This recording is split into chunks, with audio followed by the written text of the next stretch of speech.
اسلام اور ہم آفیشیل دینی معلومات سب کے لیے۔ ابو جمرہ نصر بن عمران ضبخی نے بیان کیا کہ میں نے ابن عباس رضی اللہ عنہ سے سنا،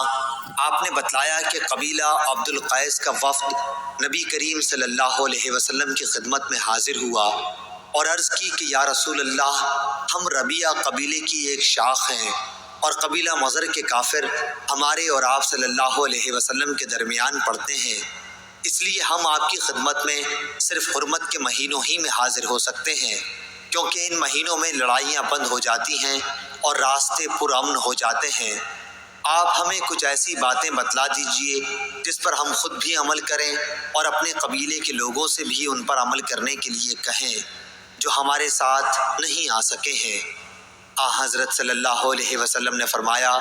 کہ میں تمہیں 4 باتوں کا حکم دیتا ہوں اور 4 چیزوں سے روکتا ہوں: اللہ تعالیٰ پر ایمان لانے اور اس کی وحدانیت کی شہادت دینے کا۔ یہ کہتے ہوئے آپ نے اپنی انگلی سے ایک طرف اشارہ کیا،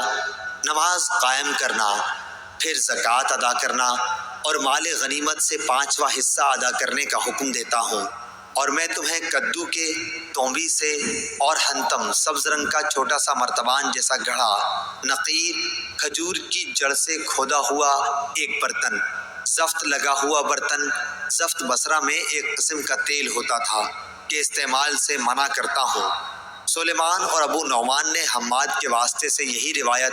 اس طرح بیان کی ہے: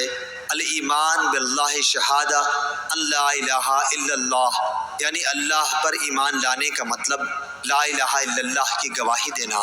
صحیح بخاری حدیث نمبر 1398۔